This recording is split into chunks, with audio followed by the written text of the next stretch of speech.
Hi, my name is Larissa Rue. I'm a physician scientist and one of the founders of T6 Health Systems. It is my privilege to welcome you to a new high-tech approach to acute trauma care and trauma systems performance improvement. All trauma teams know that injury is a huge societal problem. Around the world, it is one of the leading causes of mortality, loss of productivity and independence, financial hardship, and healthcare expenditures. In 1966, the U.S. National Academy of Sciences and other scientific, healthcare, and public health agencies formally recognized injury as a public health issue that could be addressed through scientific and policy measures.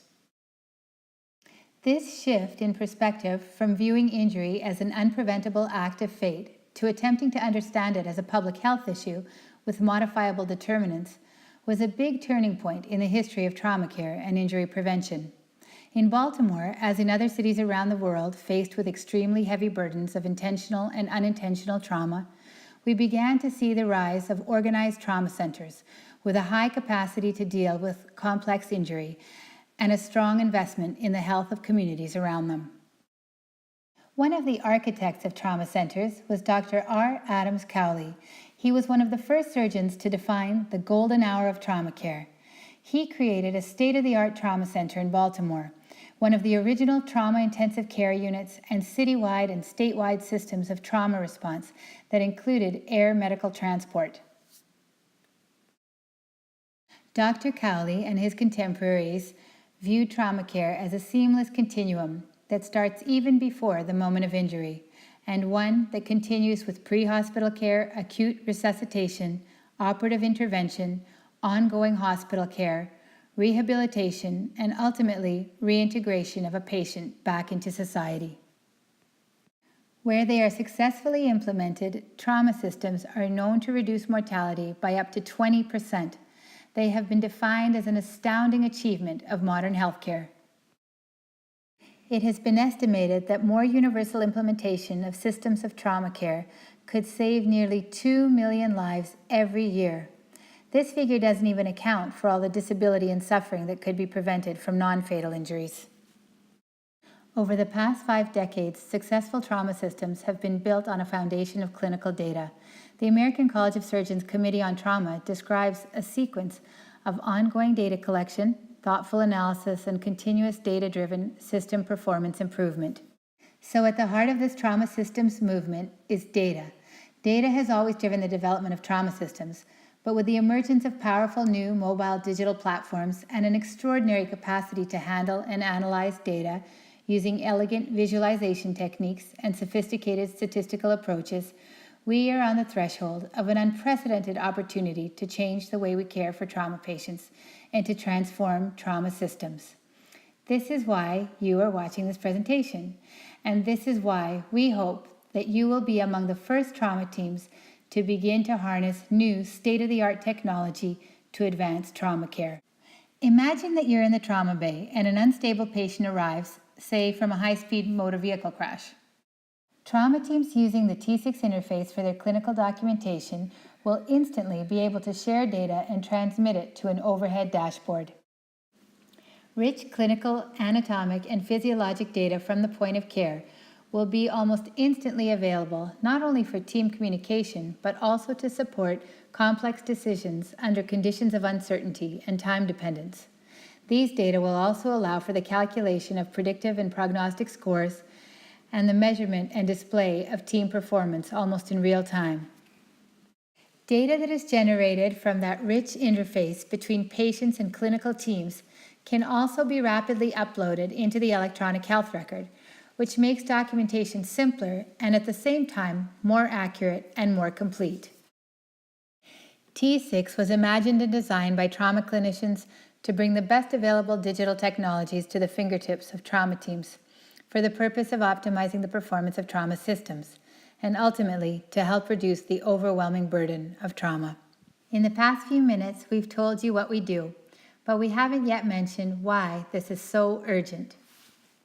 Even after 5 decades of advances in greater organization of trauma systems, injury continues to be one of the greatest public health challenges of our time. Even in Baltimore, where trauma systems originated, the burden of injury remains staggeringly high. The continued pandemic of injury represents a big opportunity for global public health. The question that has guided us is how can we make the performance and outcomes of trauma systems better? And we strongly believe that the exponential advances in our ability to capture and analyze data give us unprecedented power to understand trauma and improve care. Using T6, clinicians will be able to harness clinical data right from the point of care, and they'll be empowered to act on this data to improve the care of their patients. T6 has an intuitive navigation interface that mirrors clinical workflow and replaces the flow sheets of trauma resuscitation. And it integrates with physiologic monitors and electronic health records to streamline the way you capture data for your charts. The data you capture is time-stamped and almost immediately begins to trigger checklists, visualization tools, and patient-specific alerts and evidence-based guidelines to ensure that care, even in highly dynamic resuscitation environments, is complete and that teams have access to the best information when making critical decisions.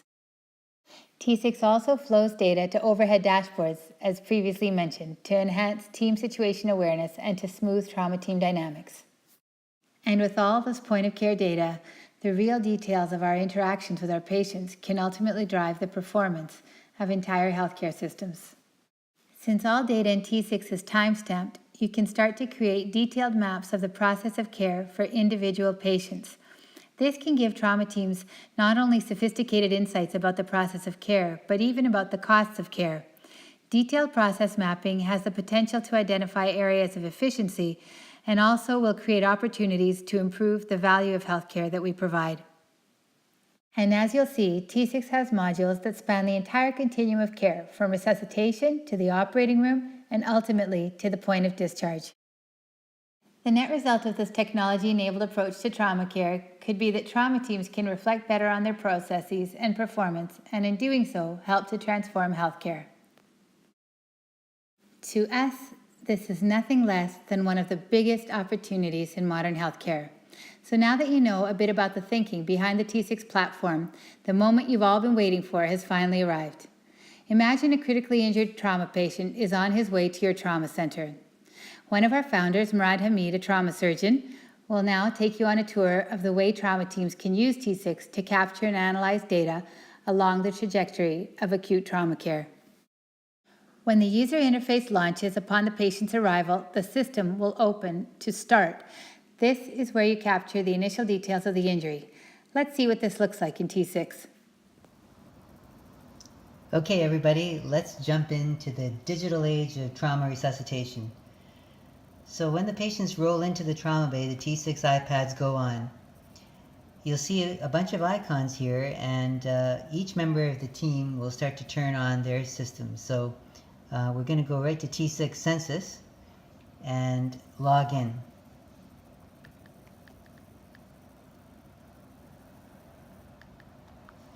So the login screen takes you right to this circle of life. And you can see that that's the initial navigation on the circle of life, and it gives you different options, like it has a welcome and support screen, it has a section to specify your team members, it has a section for the census and a section for archive.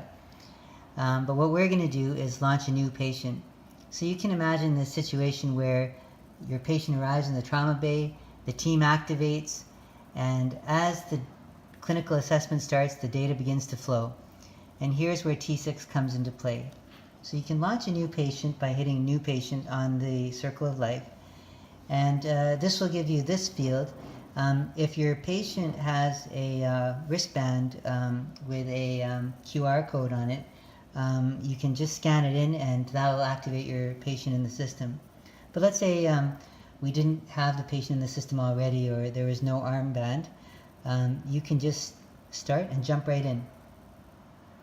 So here's the home screen of the T6 user interface. All members of the trauma team that are using T6 are going to be able to see this screen and access it.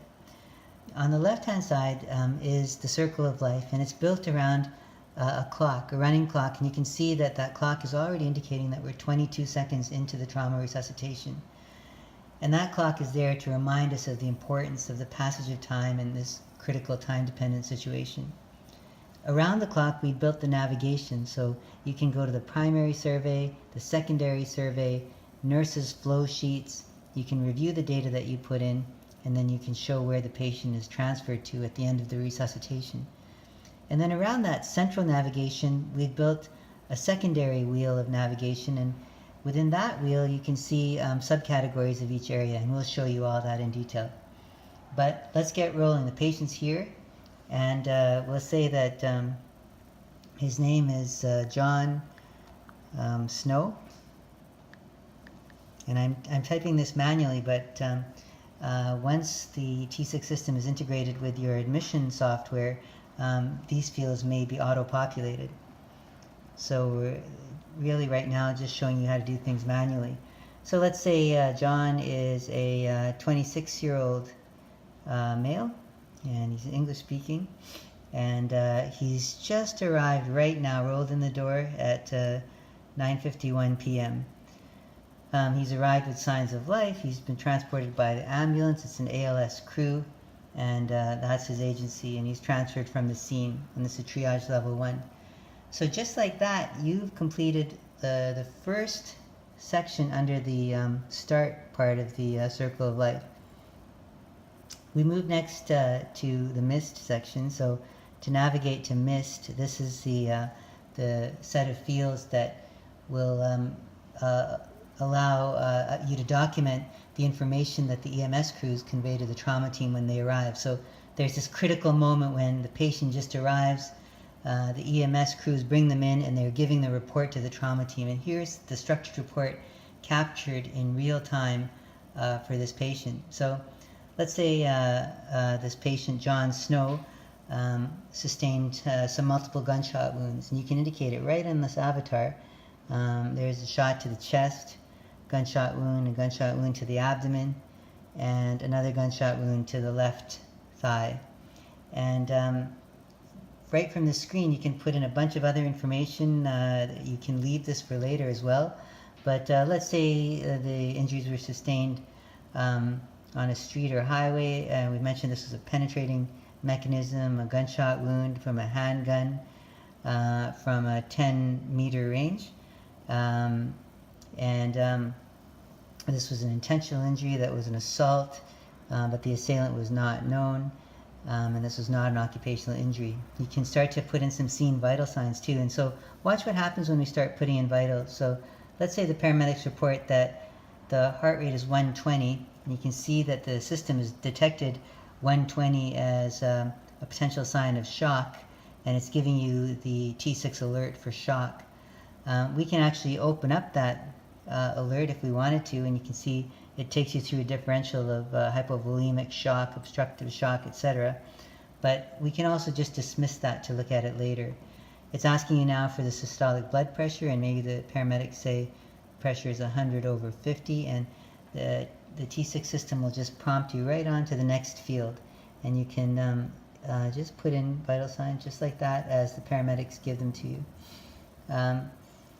You can also show that the GCS, you can either record the total GCS right off the bat, or let's say he's pretty much with it and he's got a GCS of 15. You can put in each section of the EVM parts of the GCS. And here's some other data that the EMS crews might give to the trauma team as this handover is occurring. Patient didn't lose consciousness, not obtunded, there's no cardiac or respiratory arrest, the airway was patent and maintainable, no spine precautions, the breathing so far is spontaneous, and there's no interventions that were done at the scene except for maybe starting an IV. So basically right there is the complete paramedics report, and now you're ready to transfer the patient over to the trauma-based stretcher and get underway with the primary survey. I'd just like to draw your attention to this bar on the right side. Here's a way that you can start to put in vital signs concurrently. Now, we did mention that vital signs can flow directly from your vital signs monitors, but here's a way to put them in manually. Just by touching that bar on the right-hand side, you can show the vital signs as they evolve. And you can see this patient is getting a little bit sicker, a bit more hypotensive, and you can document that as a cause for concern. As you move forward, you can toggle between the trauma avatar and get back to the circle of life to navigate to the primary survey. So the primary survey is the next stop on the circle of life. As you all know, the primary survey is when the trauma team swings into action with simultaneous assessments and interventions. Have a look how T6 captures all this action. Okay, the primary survey is set to begin, and the team is in place to begin that important part of the trauma assessment. You might wonder who's in the room, and you also might have noticed some of these icons on the left of the screen. If you touch on this icon with the people, the profile of the people, you can see members of the team here, the nurse, physician, the trauma team leader, the nurse practitioner, etc. And you can designate your own role on that team. Right now, at the moment, I am designated both as the documenting nurse and the documenting physician. And the cool thing is that whatever clinical data the documenting nurse puts in cross-populates onto all of the physicians' iPads. And with the data that the physicians are documenting cross-populate onto the nurses' iPads. And data from everybody's iPad can be streamed to an overhead monitor in the trauma bay. We call that the T6 shockboard. And so any member of the team at any time can look up at the shockboard and see critical information about that resuscitation. So the whole idea is just to completely liberate this data that's coming in from that patient interaction, get it onto everybody's iPads, and also beam it up to an overhead screen to really enhance that sort of situation awareness and to create a shared mental model of the resuscitation. Okay, so remember, this patient is John Snow, 26 years old, and if you recall, he sustained multiple gunshot wounds. Let's launch that primary survey. I can hit primary on that circle of life, and right away it's going to ask you if this is a trauma team consult or activation. There's an automatic alert built in to remind you to activate if the whole team hasn't been activated yet. You can actually even view the activation criteria if you're not sure if this is what sort of a borderline case. But multiple gunshot wounds, hemodynamic instability, that would meet most trauma centers' criteria for activation. So let's just go straight into an activation.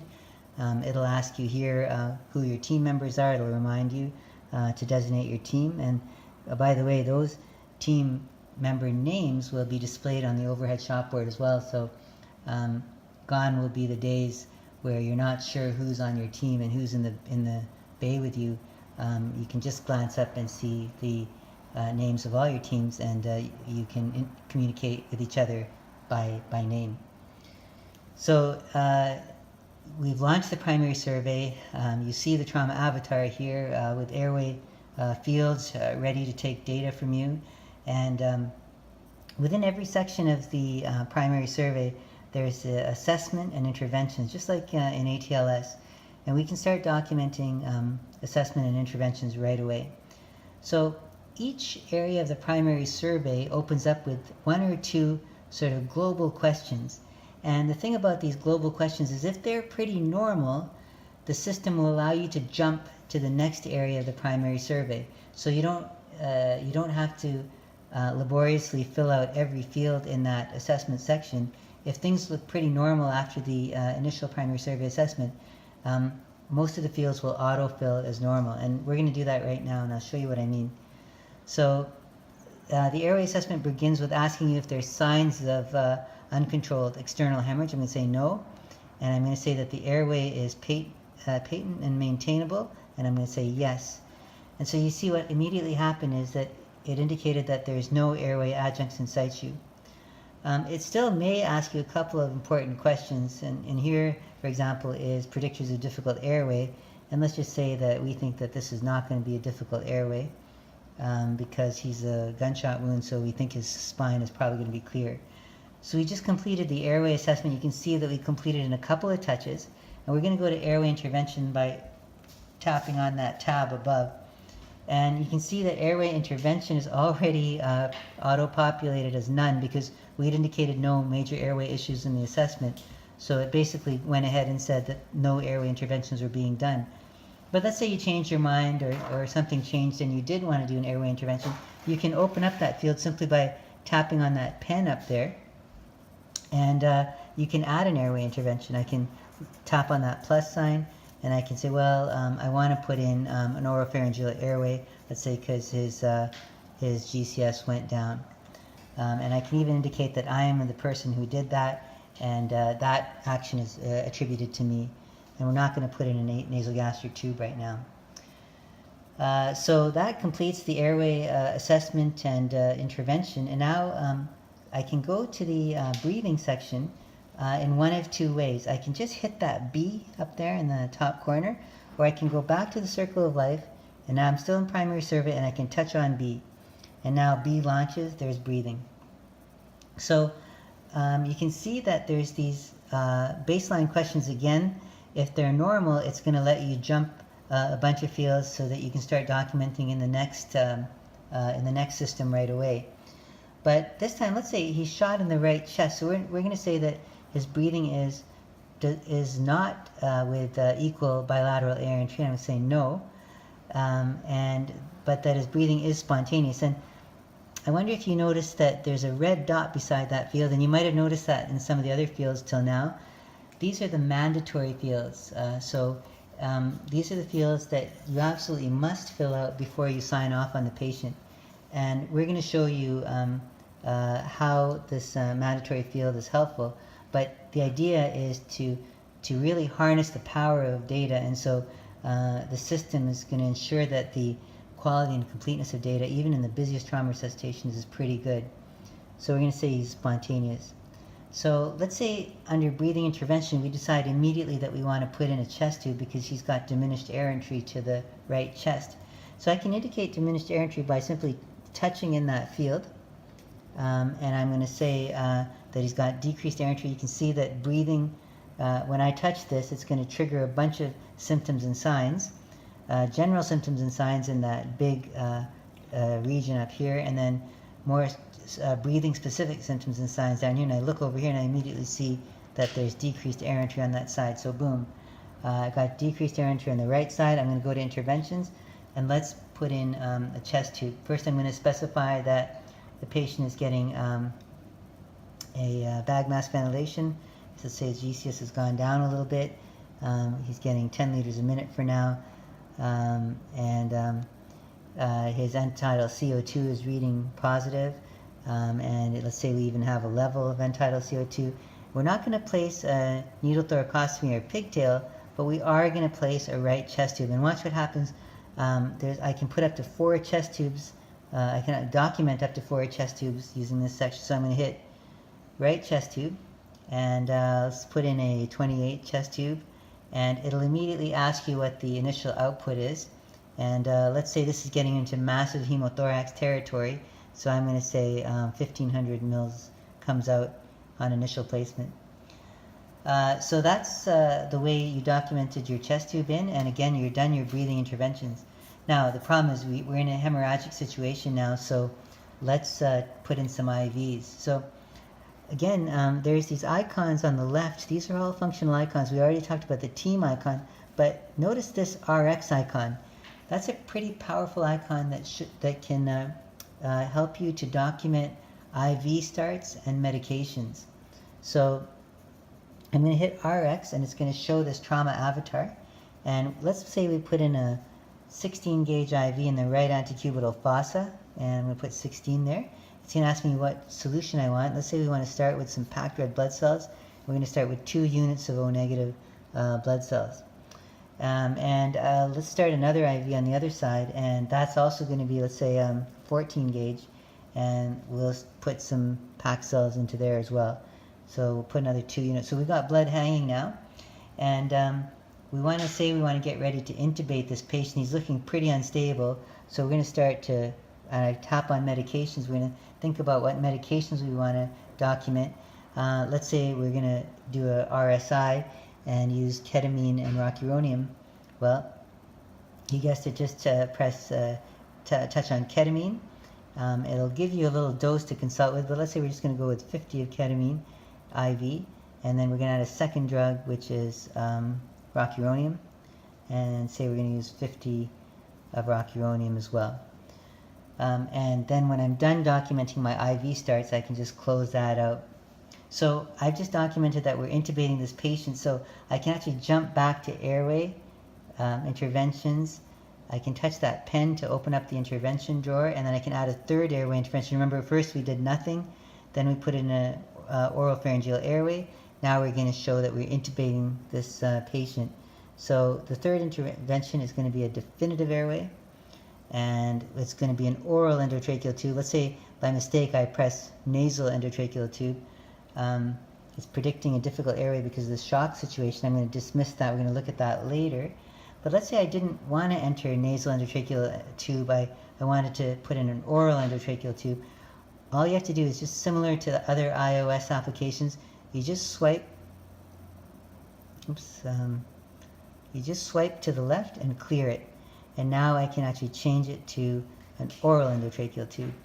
I'm going to dismiss that airway prediction, and we're going to let that tube go in. I can document the size. It was an 8, and it was not repositioned, and it was, say, 24 centimeters at the teeth. The patient was intubated by me, and the intubation time was right now. So you might also wonder about the time.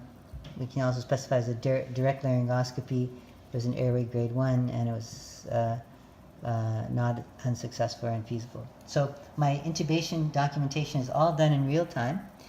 And by the way, everything that we put in so far is time-stamped. And some of the times it asks you specifically about a time, so you can actually change the time entry if you want, if you're not documenting exactly concurrently. But every data element you put in is time-stamped. So the reason is, and this is going to be amazing, if you haven't seen this, this is going to blow your mind. This is the next icon down that we're going to show you, and if you look at this little line with the dots here and touch that, that's going to launch the T6 space-time continuum. Okay, are you ready for this? There's the space-time continuum, and what you're seeing here is pretty amazing. So this is a line that we call the space-time continuum. The patient is moving through time and is at this point here. All these dots you see above the line are assessments that have been completed, and all of these dots below the line are interventions.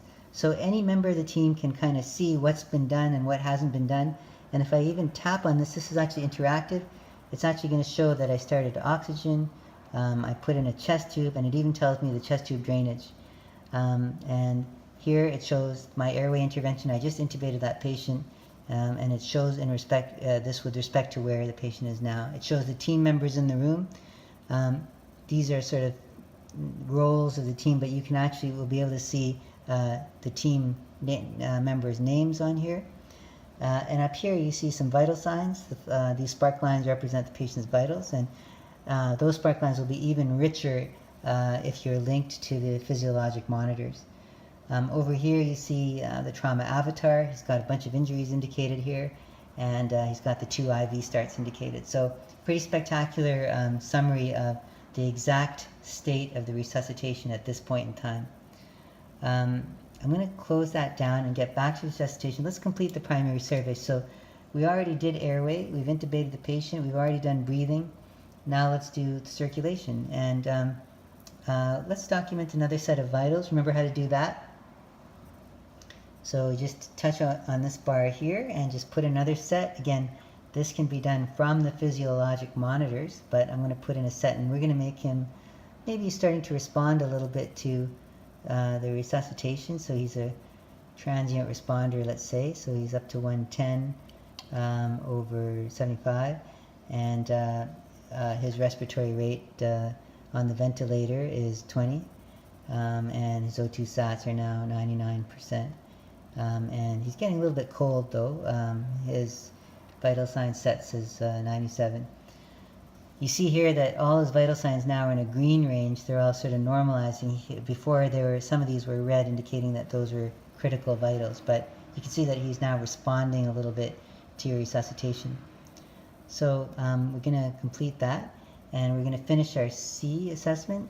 So the circulation is getting to be normal and intact, and the peripheral pulses are palpable. And here's ability to put in vitals, but we've already done a set of vitals using this adjunct area here.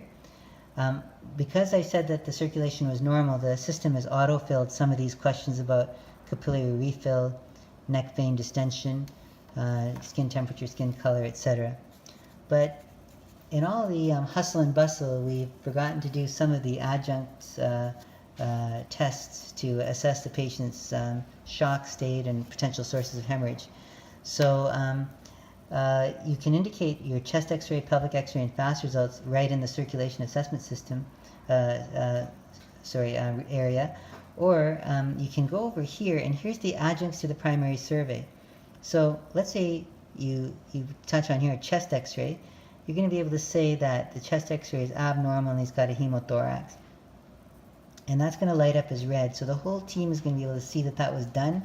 Not only was it done, but it was abnormal. I can do the same thing for pelvic x-ray. Let's say the pelvic x-ray was normal. So you see that's green, so we know it's done and normal.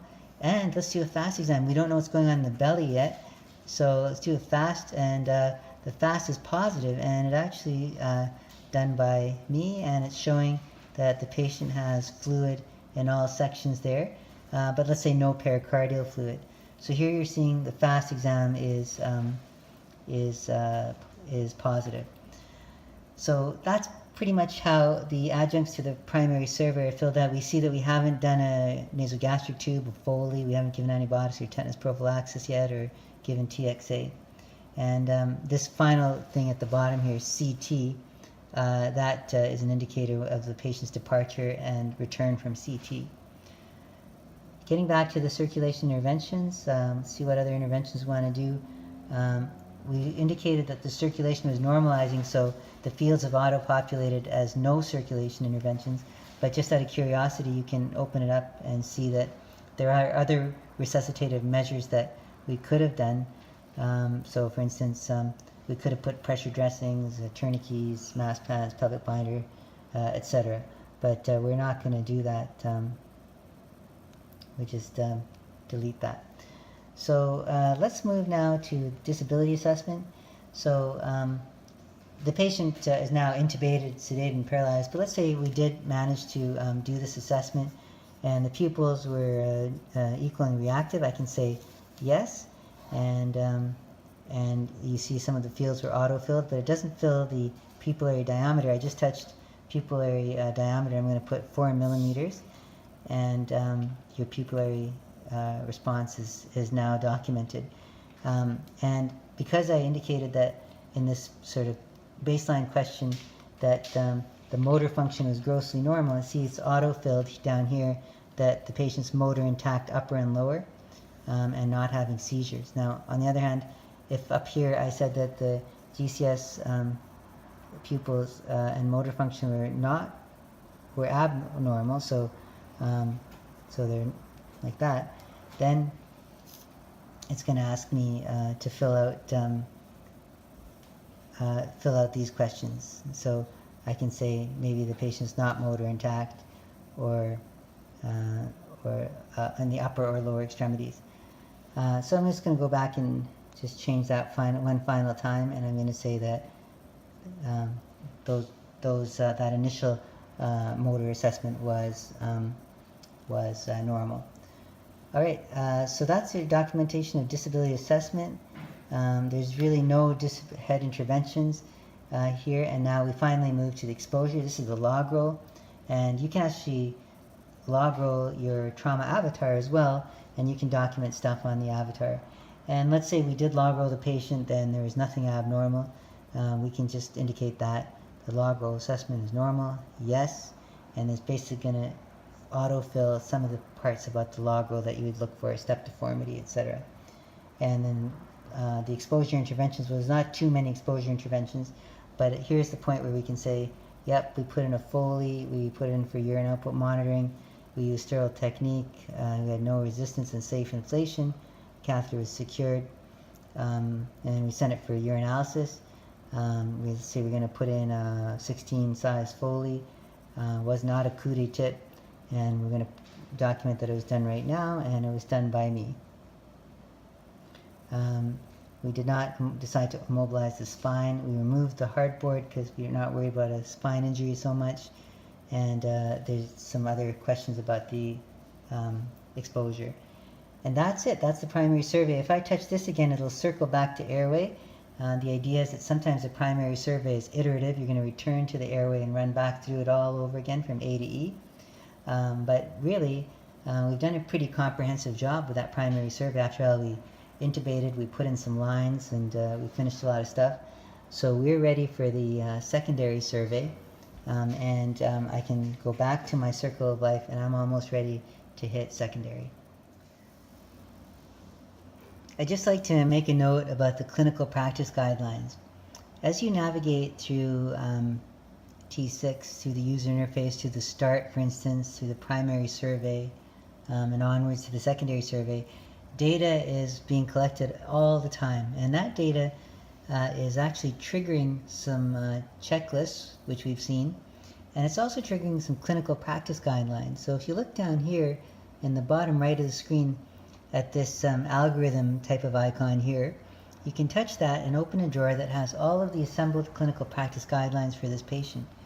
So, for instance, let's say you want to know a little bit more about management of the patient's penetrating extremity trauma. So we already looked at the checklist for that, but here's the clinical practice guideline. And this is, as much as possible, an evidence-based guideline, and we based most of our guidelines on the EAST guidelines, and those are referenced at the bottom. And so what you'll see is a flow sheet that might help you help to inform your decisions right at the point of care. And you can flow through this. Here's penetrating extremity trauma with shock, and where that patient should end up in terms of their disposition. And these clinical practice guidelines, we can zoom in on them, and we can also project them on the overhead screen. So this is basically just-in-time review of critical evidence that might assist trauma teams in their decision-making, especially at a critical moment when it's hard to remember everything. So that's the clinical practice guidelines. The secondary survey in T6 gives teams rapid access to hundreds of data fields that enable them to quickly and accurately characterize the extent of a multisystem injury. Okay, we're back to do the secondary survey. Now remember, the patient is John Snow, a 26-year-old male who was shot multiple times, as you see here. And we launch the secondary survey. We go back to the circle of life. And you can see that all you have to do is just touch that, and it'll launch all the systems of the secondary survey. Now, an interesting thing is that when you launch the secondary survey, the system is going to remind you that you need to select or start thinking about a disposition for this patient. Now, it's not going to hold you to that disposition, but it's just going to ask you to start thinking, where are you going to move this patient to once you're completed the secondary survey. So as you recall, this is a young patient who was shot. He's got a positive, he's got a hemothorax in his chest, and he has a positive FAST exam. So you know that he's likely destined to go to the operating theater. So I've just indicated that, and that appears as an icon, as an alert up here. So the entire team knows that they have to get ready to move this patient to the operating room. So the secondary survey opens with the ample. We'll say that a couple of things are unknown about this patient because the resuscitation is moving quickly. But you can see that it's asking you key things about the past medical and past surgical history. It's going to ask you some questions about substance use, tetanus status. Let's go ahead and give the tetanus since this is unknown. I'm just going to say yes. But not for rabies vaccine or immunoglobulin. And while we're looking at the adjuncts to the primary survey, let's give him a gram of Ansef as well. And we'll also give him some tranexamic acid for his impending coagulopathy. So returning back to here, we still don't know a lot of stuff about this patient yet, and including his social history. So ample is done, and now we can navigate around to all of the areas of the secondary survey. So let's go to CNS first. You can see that, remember with primary survey, you had assessment and interventions. There's two additional fields for secondary survey called diagnostics and findings.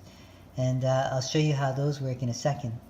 But this is a patient who had his injuries confined to the chest, abdomen, and pelvis, so there's no injuries to the head that we've detected. So I'm just going to go ahead and say no, and that the patient is unconscious. The rest of the secondary survey findings are going to be normal, and this patient really did have no injuries, and you can see that the motor and sensory exam are pre-populated with normal findings, and if you did detect any neurologic abnormality, you could document it in here. CNS interventions are pretty straightforward as well. These are things that you might begin to do after the primary survey. So we haven't yet, well let's just clear the spine on clinical grounds.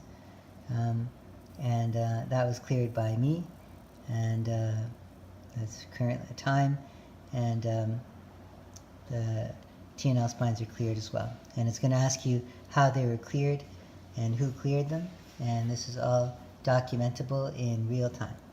Okay, diagnostics will ask you what type of diagnostic testing you did for this patient, and then findings will ask you if you had any clinical diagnoses in that assessment.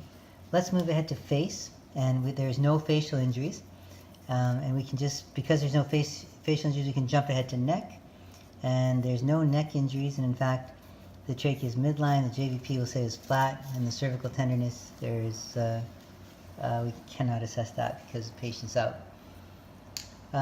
So let's move on. There's no injuries to the neck. We'll move to the chest. Now we do know that there is chest injury. We've already done our intervention, which was a chest tube, so that's already documented, and you can see that that's already there. We've seen that it's chest tube 1, 28, 1500 mil output. We could actually add more output to that if we want by checking there. And so now we've got a total of 1700 cc's out. And the diagnostics, well, we just did a chest x-ray. We're heading to the operating room, but we did find a hemothorax on the right, and we can just show that there. And then findings, so this is important. So we're in the secondary survey findings section, and if I touch add injury findings, it's going to give me a list of injuries that I can document that are specific to the chest. And I just want to put in that he had a big hemothorax, and I start typing hemothorax, and it gives me the specific injury code, the AIS injury code for thoracic injury hemothorax major. And I'm going to touch that, and you can see that gives me a score.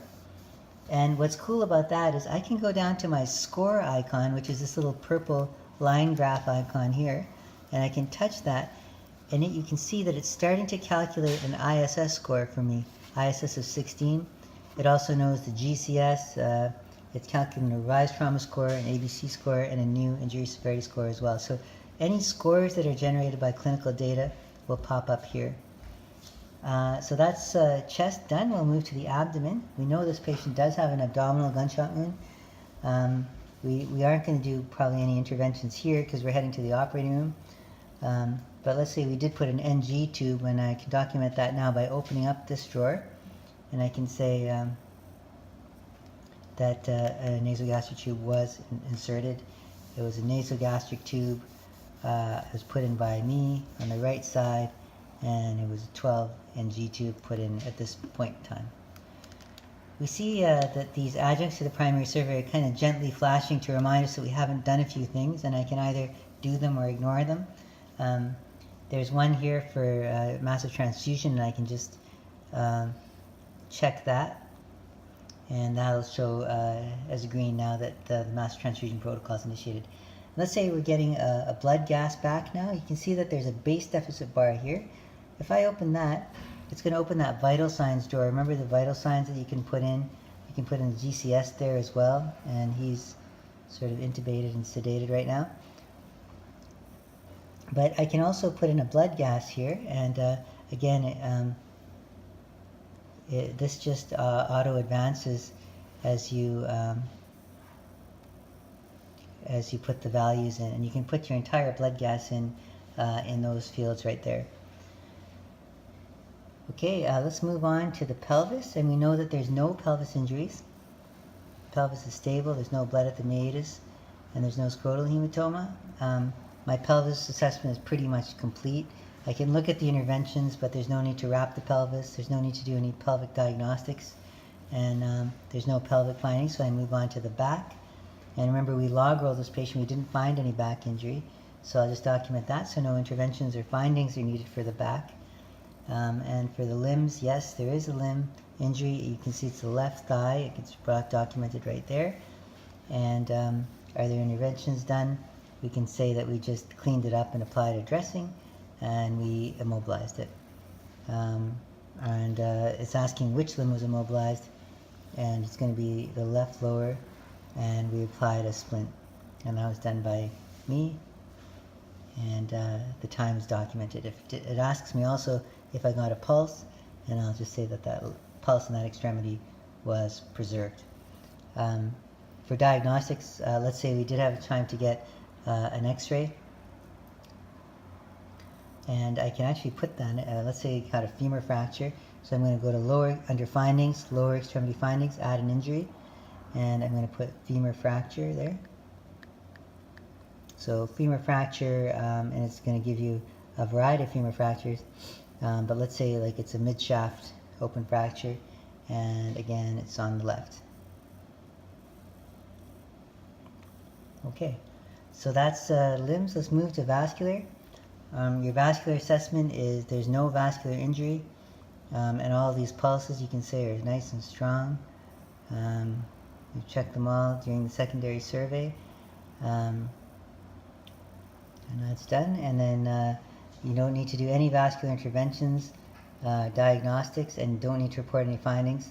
And it'll ask you in the final section of the secondary survey, are there any burns? This patient had a gunshot wound, so there were no burns. So that's your secondary survey done, and you're ready to move to the nurse's flow sheets and onwards in your documentation.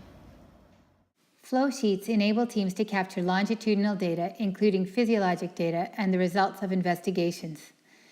In decision-making in trauma, sometimes trends are more important than single data points, as you know, and T6 enables teams to map and visualize these trends.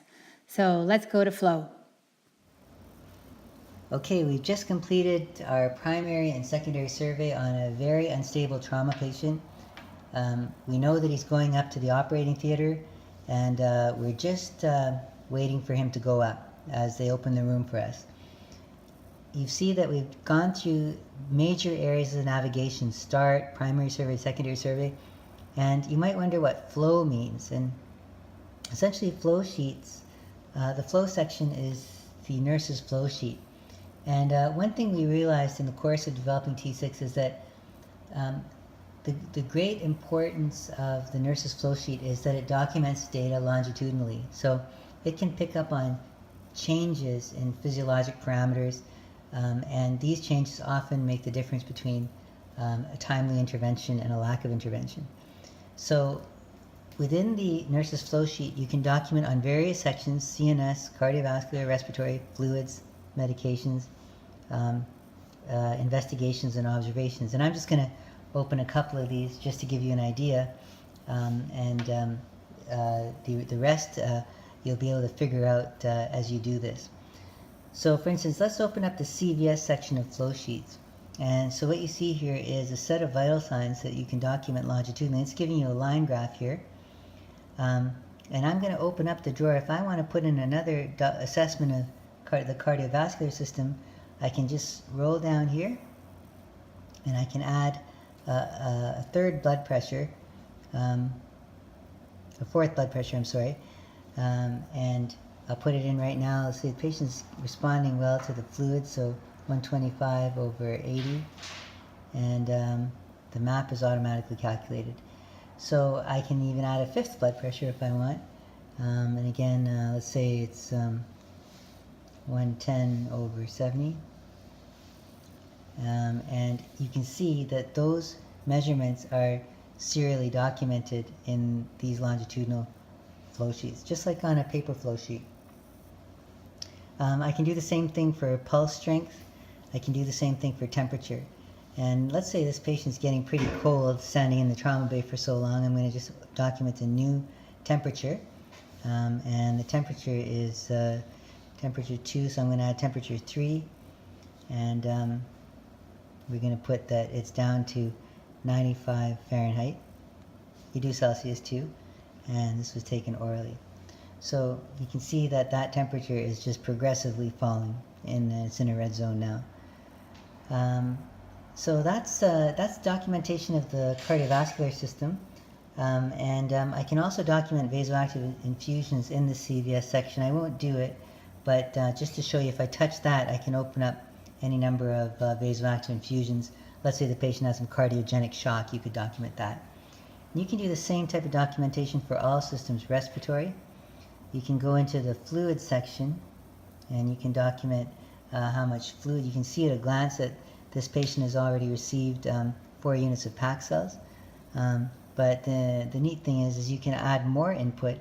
Let's say the FFP has arrived from your massive transfusion, and I can actually document a third fluid input. I can pick which IV it's going into, and I can select the fluid.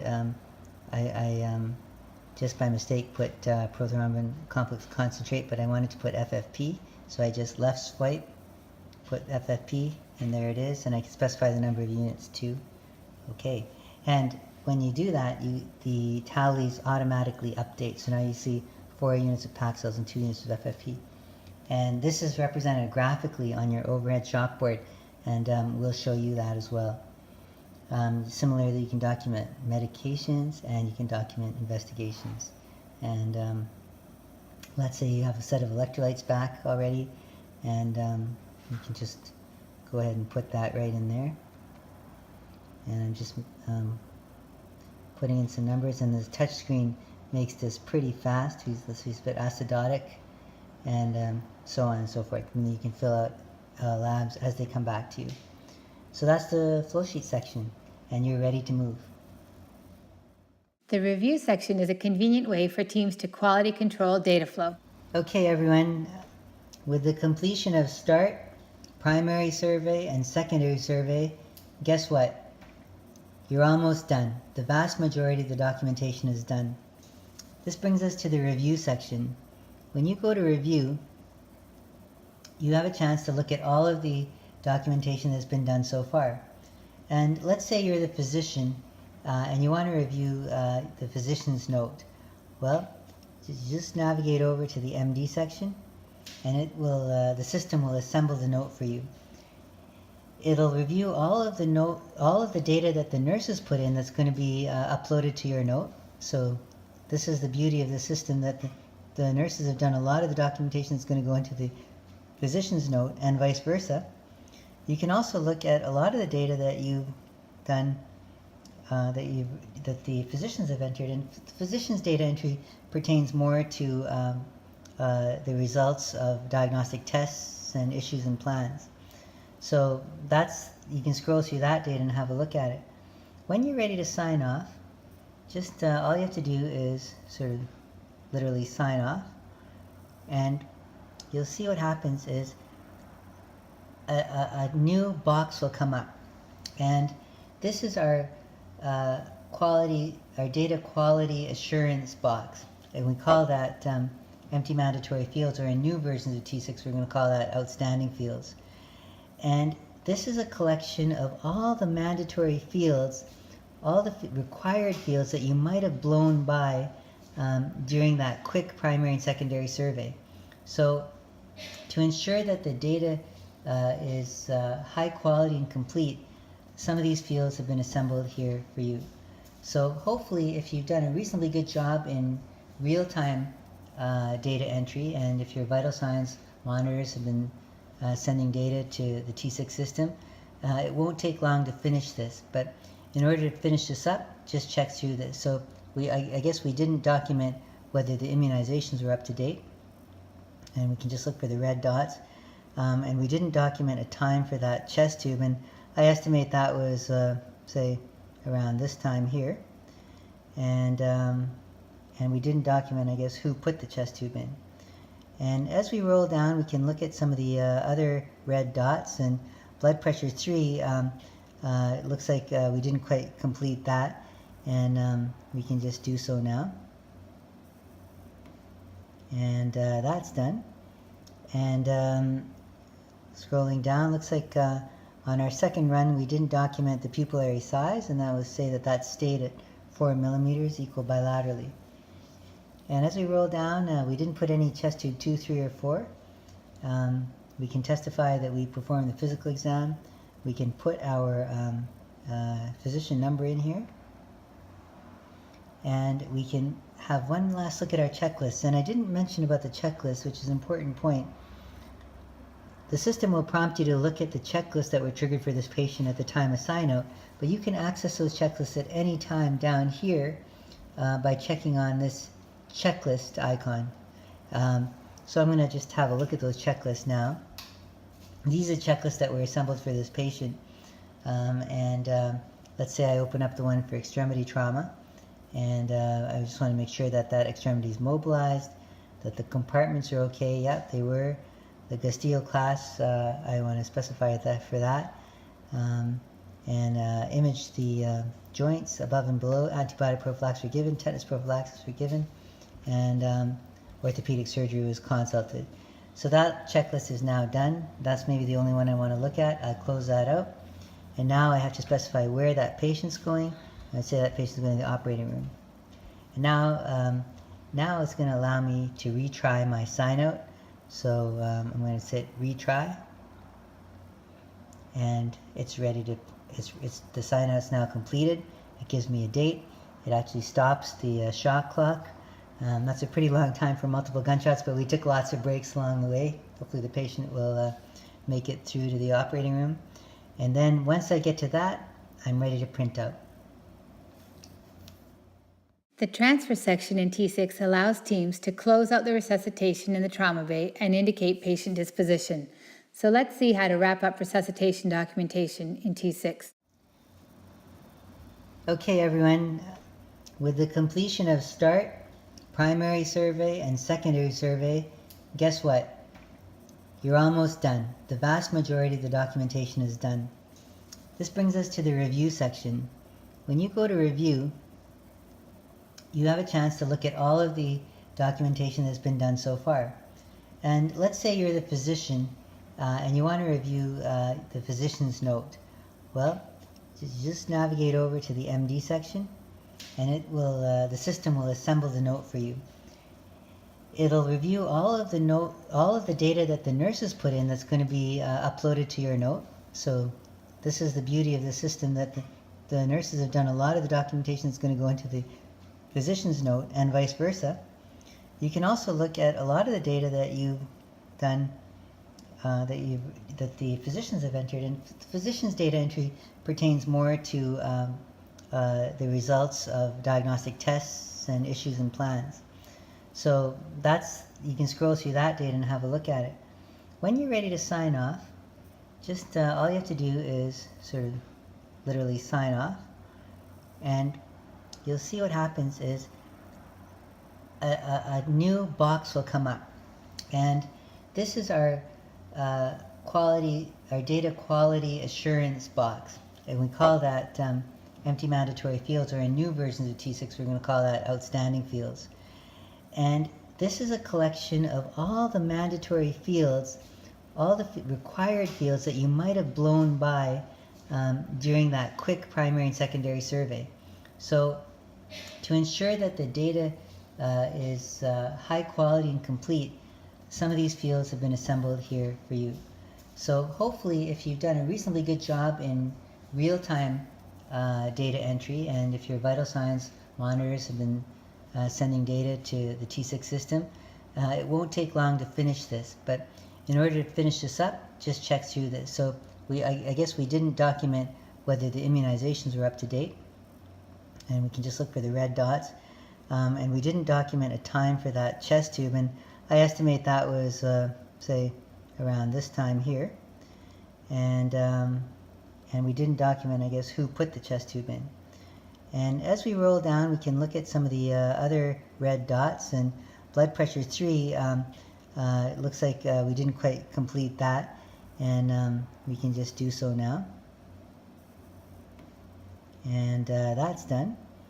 And scrolling down, looks like on our second run we didn't document the pupillary size, and that would say that that stayed at 4 millimeters, equal bilaterally. And as we roll down, we didn't put any chest tube 2, 3, or 4. We can testify that we performed the physical exam. We can put our physician number in here. And we can have one last look at our checklist. And I didn't mention about the checklist, which is an important point. The system will prompt you to look at the checklists that were triggered for this patient at the time of sign-out, but you can access those checklists at any time down here by checking on this checklist icon. So I'm going to just have a look at those checklists now. These are checklists that were assembled for this patient. Let's say I open up the one for extremity trauma, and I just want to make sure that that extremity is mobilized, that the compartments are okay. Yep, they were. The Gastille class, I want to specify that for that. Image the joints above and below. Antibiotic prophylaxis were given, tetanus prophylaxis were given, and orthopedic surgery was consulted. So that checklist is now done. That's maybe the only one I want to look at. I'll close that out. And now I have to specify where that patient's going. I'd say that patient's going to the operating room. And now it's going to allow me to retry my sign out. So I'm going to say retry, and it's ready to, the sign out's now completed. It gives me a date. It actually stops the shot clock. That's a pretty long time for multiple gunshots, but we took lots of breaks along the way. Hopefully the patient will make it through to the operating room. And then once I get to that, I'm ready to print out. As members of trauma teams, you know, perhaps better than anyone else, that clear communication of vital data is critically important in running a smooth resuscitation. Using the best available digital technology in the heat of a trauma resuscitation opens up opportunities for nonverbal communication to enhance situation awareness. T6 promotes complete and standardized transfers of information, minute-to-minute communication, development of shared mental models and priorities, and more seamless handovers through all phases of acute care. We can't wait to see how your team uses the platform to streamline its activations. Check out how the T6 Shockboard facilitates this team-based approach.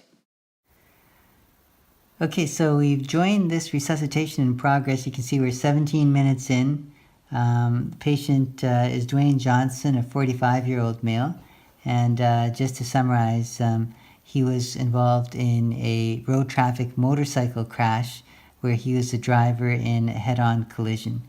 And you see here he has numerous symptoms and signs, we can actually document, though we've already documented those, but we can certainly review those. And those are seen in the primary survey. He has diminished air entry in his chest. He's got a flail segment on his chest as well. So the patient is obviously pretty unstable. He's got multi-system trauma. There's a trauma team activation underway. There's many people in the trauma bay resuscitating this patient. So how can we get all the team onto the same page, create a shared mental model for the multi-system injuries, and improve team dynamics? Well, one of the ways is to project critical data onto an overhead shockboard. And the way to do that is to touch this button right here. This button looks like a monitor with a little play sign on it.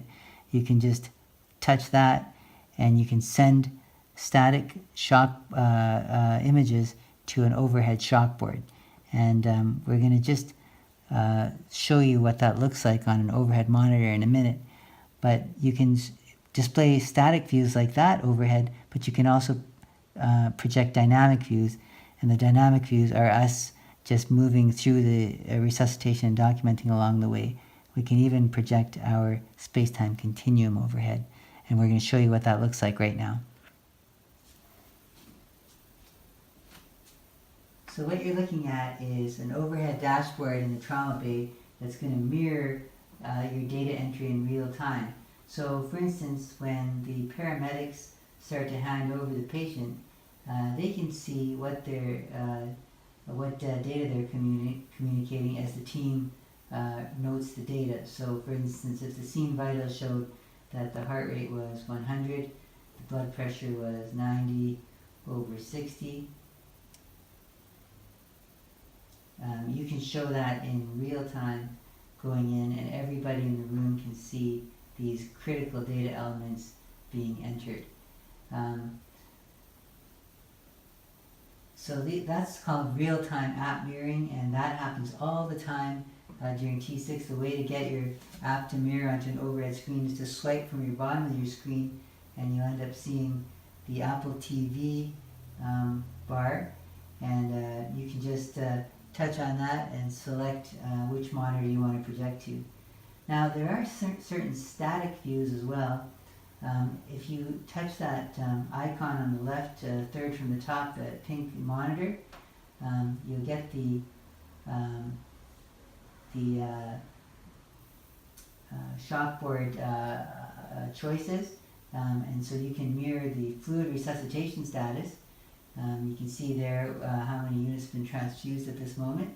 And actually, I'm going to go out of that right now and show you what it looks like when we add more fluids. So now you can't see this off screen, but I've gone into the user interface, and I'm going to document that this patient is going to get some additional IV fluid input. So I'm going to give him another 2 units of packed cells.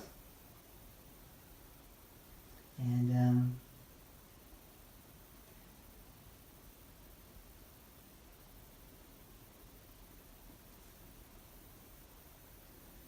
so the units of packed cells are in. We're going to give some more fresh frozen plasma right now. So let's say we give another 3 units of that. And we'll also give some cryoprecipitate. So I'll give 1 unit of cryo. So you can see that that's pretty much almost instantaneous. And you can also project other static dashboards as well, including a summary of injuries, a list of clinical practice guidelines. So for instance, if you scroll along the bottom and you want to see what the most comprehensive recommendations for blunt abdominal trauma are, you can actually take that and leave that on the overhead chalkboard for your team to just glance up at and just get updated about what therapeutic options that they might have at that time. So that's real-time decision support that might assist with more complete judgment in very critical decision-making processes. So I'll go back to real-time mirroring of the user interface. I'm going to press that play button again and hit app mirroring, and then you'll see that now we're going to be mirroring live.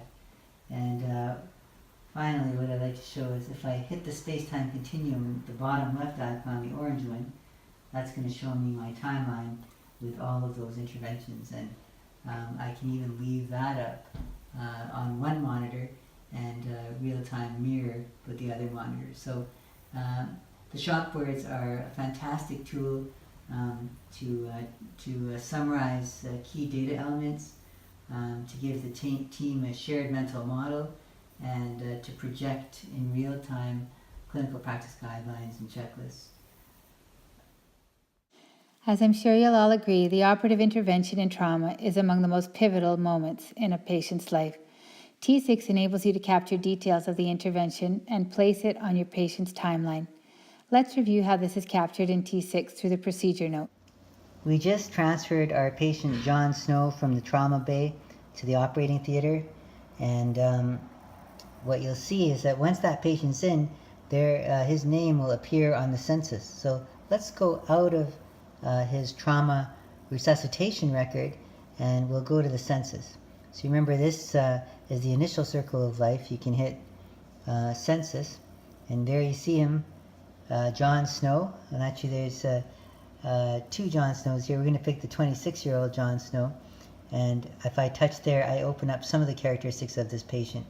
And as you recall, Mr. Snow sustained gunshot wounds. He has a known hemothorax and a femur fracture. He's allergic. He has no known allergies. And those are some of the main features about this patient.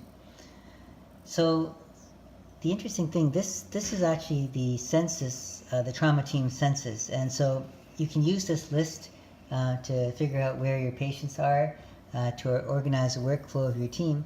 And it also has certain key functionalities. And the first functionality that we'll talk about is the procedure note. So in trauma, one of the most critical moments in the patient's trajectory is their operation. And so it's important to document the operation in detail and to get some high quality data from that intervention. So if you go to the sidebars here and you find the procedure note icon, touch on that procedure note and it'll launch a brand new procedure note for your patient. And it'll guide you to this point. You can hit add procedure note and it's going to open up a bunch of fields for you to enter data into. So let's say we just finished in the operating room with this patient. The case was done in procedure in operating theater 1. Case was started an hour ago, and you just finished closing that patient, and you can indicate your own yourself as the operating surgeon. You can indicate your surgical subspecialty, and you can indicate your assistants, your anesthesiologist, and you can indicate your indications. And this is a free text field, so we can say the patient had shock and a positive fast exam.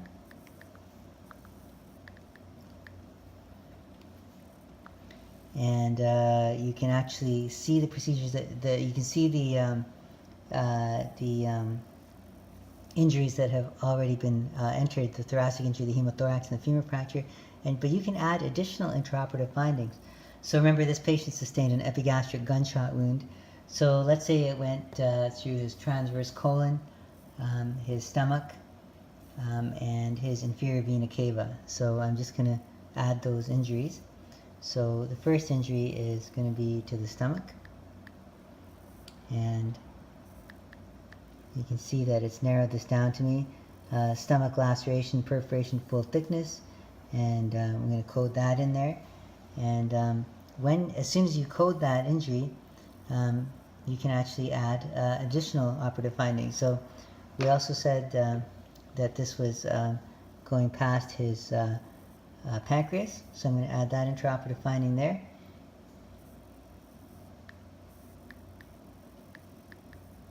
And as soon as I start typing, it's going to start listing this stuff. So we're going to say that this is injury to the head of the pancreas, so we'll say that it's grade 4 proximal. Okay, and finally I'm going to add a fifth one, which will be an injury to the inferior vena cava. Vena cava, here we go. Vena cava, inferior laceration, and there we go. There it is. Perfect. And all injuries are now documented. Not only are the injuries documented, but they're already AIS coded. I can type in findings, my intraoperative findings. I can provide a narrative summary, and then I can specify certain details about the case. It was damage control, it was a laparotomy, it was clean contaminated, we closed with a vac, did not leave any drains. Our estimated blood loss during the case was, say, 1,800 mils. And we can specify what fluids were given. Let's say we gave a little bit more Paxils, FFP, and platelets, and it'll ask you how many units of each that you've given. And you can also indicate any intraoperative consulting services, any complications that might have happened, and what the postoperative disposition is. This patient is pretty unstable and is going to the ICU. And you can indicate a plan for the ICU team in free text. Let's say that the patient it will return to the OR once lethal triad reversed. How about that?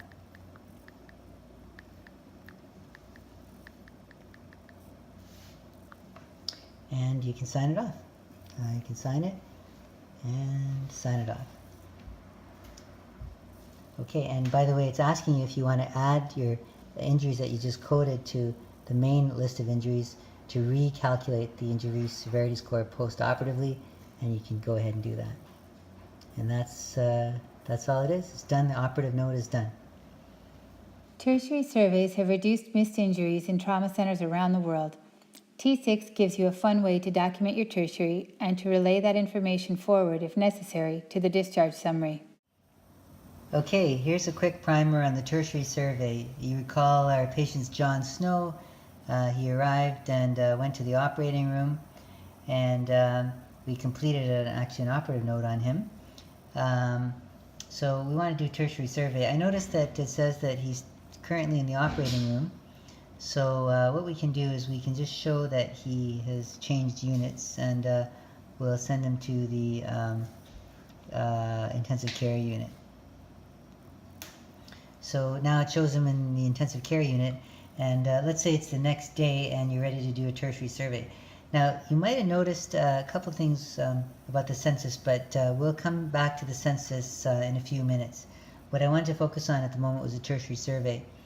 So the census is pretty cool because you recall we accessed our procedure note from the census, but we can also access a tertiary survey. And so when it's time to do the tertiary on this patient, I can just touch tertiary. It'll just warn me that I'm beginning a tertiary survey on this patient. I'll just confirm the identity of the patient, and I'm going to start the survey. And what you'll see here is a circle of life type of thing, similar to what we've seen before. But this time around the circle, we have arranged all the body regions. And it's possible to just run through these regions and make sure that you've not missed any injuries. So let's say you have examined the head and neck and the CNS and there's no abnormalities. You can just touch no abnormality at the bottom of the screen, and it'll advance you to the next area, which is the spine. And let's say we don't document any abnormalities in the spine either, and we're going to hit no abnormality there. Now we're at face and scalp. We know that this patient did not have any face and scalp injuries, and on the tertiary survey you didn't see any there either. And so you hit that and you advance again. Now you're at the neck, same deal, no neck injuries, you're going to hit no abnormality. You can see as we go around the circle, these are all turning green, meaning that they've been assessed and there's no abnormalities. But now we're in the chest, and recall this patient had a gunshot to the chest, so he didn't have any ecchymosis, laceration, swelling, or subacute emphysema. But let's say we did pick up that he had some rib fractures, but he didn't have. But these were addressed with some analgesia, but he didn't have a sternal fracture or clavicle fracture. He had no cardiac murmur. His ECG was normal. His troponins were abnormal though. And you can actually type in under cardiac some specific findings. But let's for the moment just say that the cardiac abnormalities were addressed. Let's say he got an echo and it was negative. So the next thing is you can talk about the chest tube drainage. Now, there is one important thing is, let's say that on the chest x-ray you picked up that the patient had, say, a lung nodule. Now, you didn't know where to put that in your trauma resuscitation form, but the tertiary survey allows you to document this. And let's say you say that the patient has a right upper lobe nodule. So that incidental finding is now in the T6 system, and it is going to show you that at the time of discharge, so you can make sure that the patient's primary care physician is apprised of that finding. And then finally, final imaging results. This is your cue to make sure that the patient's x-rays, CTs, etc. were reported out and the final reports are normal. So we're going to mark that section as done. We see that there are some abnormalities there. Now we're into the abdomen. And again, we can go through and record everything about the abdomen, including the GU system, and you can document incidental findings. This is a typical thing where you do a CT on a trauma patient and you find an adrenal mass or something that needs further follow-up. And same thing with the pelvis, and you can just run through those systems. No abnormalities in the back or the limbs, and we can just keep running the nerves or peripheral nerves. And then finally, it'll give you the summary and plan section, which can be completed. This patient does meet some criteria. He had a low GCS that was documented, and there are some alerts, just like you have in the resuscitation. There's some tertiary survey alerts as well. These are alerts that might come up after a day or two in the hospital that you can address. For example, mild traumatic brain injury. This is your algorithm for mild traumatic brain injury, for example, which will eventually lead you to, let's say, down one of these pathways. There's also a checklist for mild traumatic brain injury that you can click through, and it even gives you some discharge instructions about post-concussive symptoms, graded return to work, and possible need for cognitive rehab. So those are some of the alerts that will come up in your tertiary survey, and that's pretty much it. You can document issues and plans for each injury that had come up. And so, for example, let's say that at the time of the tertiary survey you wanted to put in a little bit of a note about what to do with the pancreatic injury. So I'm going to just open that, and I'm going to find that pancreatic injury, and I can put in a plan and say monitor drain output. And in this way you can put a little bit of free text to really give the note a little bit of detail and color. And once you're done with that, you can just close that down. And you can see that that you're under pancreas laceration, monitor drain output has appeared. Your incidental findings are summarized here. Remember, we had a right upper lobe nodule, and then you can actually sign off your tertiary survey note. So the tertiary is pretty fun and pretty quick to do, and the nice thing is you can document some issues and plans, you can review some alerts, and you have a place to put the incidental findings, and the system will remind you to follow up on those at the time of discharge.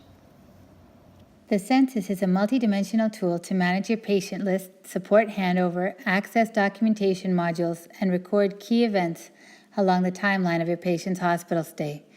So next, some of the main features of the census.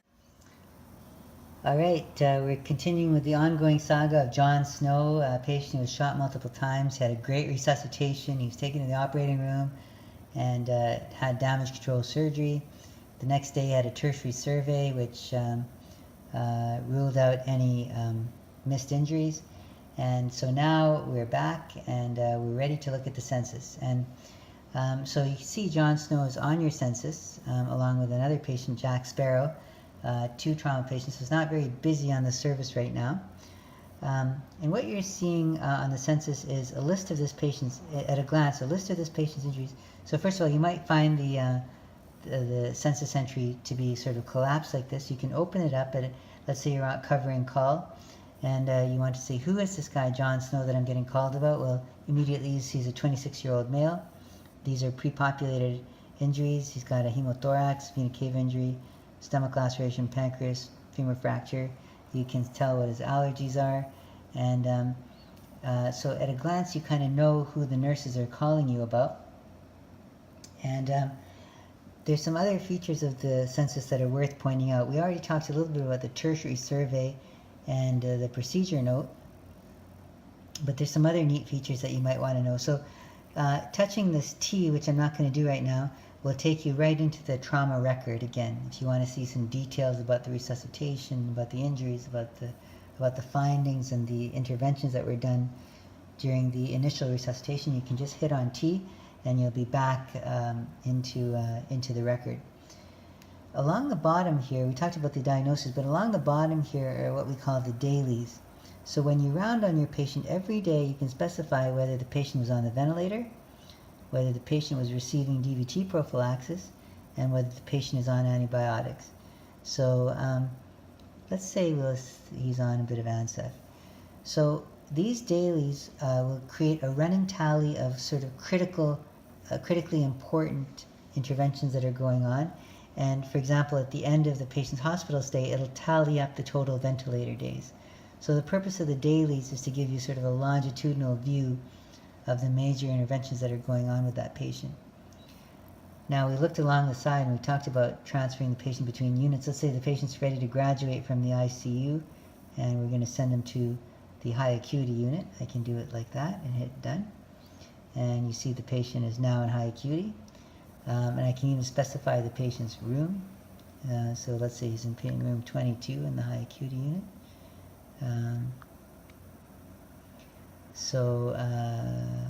Make sure that that was entered. I didn't hit done, so it didn't work. So I'm going to now this time hit done. And now he's in high acuity 22. The next action icon is a tool used for team communication. So let's say you wanted to communicate to the team that you had to check some imaging. So I'm going to say, please check chest x-ray. And that is my item that I've delegated to my team to follow up on. I could also say to check the cultures, and let's say we did send a RESP culture and we're just waiting for that to come back. So again, this is now communicated to any member of the team that's carrying an iPad will be on board with what the follow-ups. And there's 2 actions to follow up on.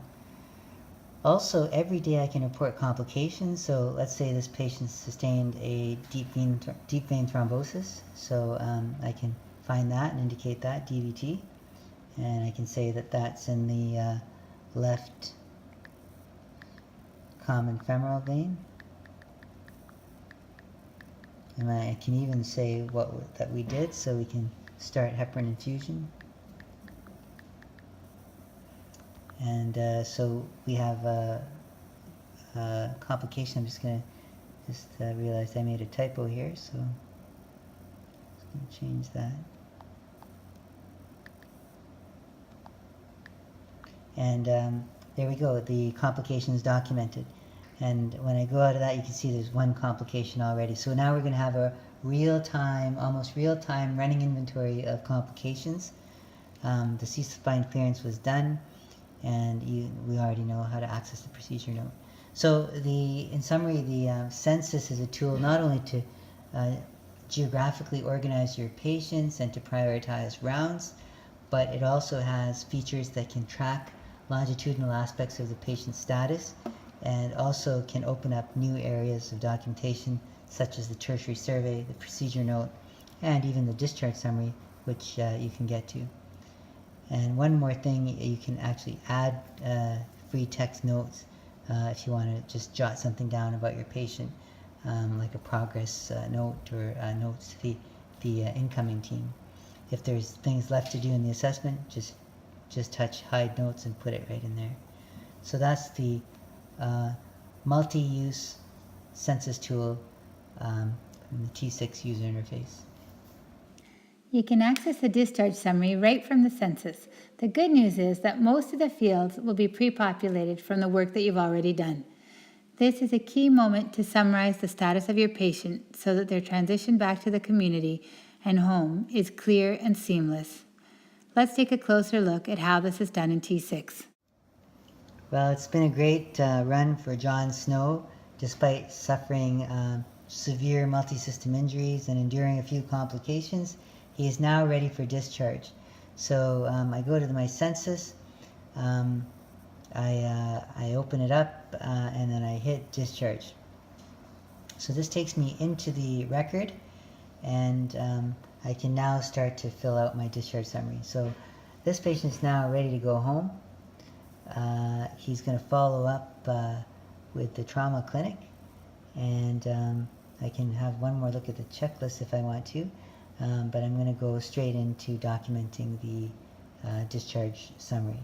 So I'm discharging the patient. The patient is now discharged, and I can now fill in the discharge summary. You can see it's appeared here on the circle of life, and if I hit that, it's going to open up a bunch of fields. Now, you'll be happy to know, those of you who have done discharge summaries, that a lot of the stuff is going to be pre-populated from the things that you've already documented in the past.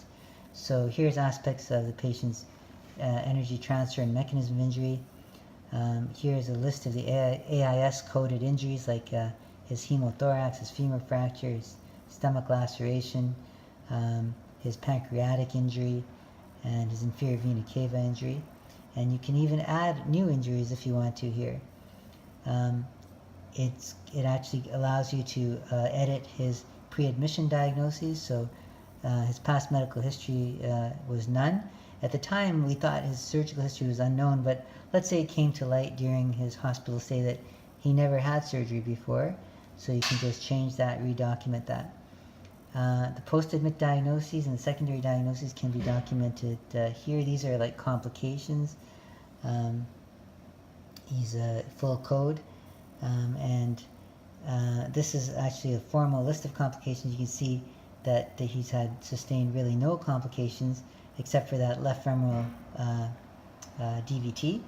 But let's say that along the way the team forgot to document that the patient had a surgical site infection. So I can just open that drawer again, and I can just amend this note to say that yes, the patient did have a surgical site infection. And I'm just going to scroll down until I find it. Here we go. It's a superficial surgical site infection, and I can write a note, and I can just say resolved. So the wound is now closed, and that's no longer an issue. And so I can actually even close that drawer again for complications. So the next drawer that's open for us in the discharge summary is the procedures. I can add procedures. I can add additional notes, talk about other interventions, key interventions, and eventually get down to some of the flagged interventions. So your hospital may wish to track certain procedures. So for instance, this patient, he had a central line, he had mechanical ventilation, and so these might be important for administrative purposes. And I can amend the allergies, and then the course in hospital, you can see that it's auto-populated my total ventilator days. He wasn't on DVT prophylaxis as far as we documented. And the discharge details, I can specify things like his disposition, his post-discharge follow-up, the functional outcome and plan, etc. And I can document my name, that I performed it, write any further comments, and sign off. And that record's complete. It can be sent, like any T6 record, to the electronic health record or to the primary care physician for purposes of continuity of care. This is a lot of information to absorb, but there are a lot of fun things left to discover. Please feel free to use the demo mode in T6 to explore further, as well as the T6 online training as a rich resource to supplement your learning. For instance, the global icons shown here along the left vertical border of the interface are reviewed in full detail in Module 12 of our online training program. As you begin to use T6 to enter data, please also begin to explore the data itself that streams from T6. You will have access to many interactive strategies for data visualization and analysis. Ultimately, the insights that change healthcare delivery will come from the people and teams who provide the care. The T6 user interface and data analytics strategy is dedicated to those people and teams. We feel confident that ongoing technological advances that support trauma teams will move us closer to the ideals that Dr. Cowley and the early founders of trauma systems based their work on. We are so excited to move into this future with you.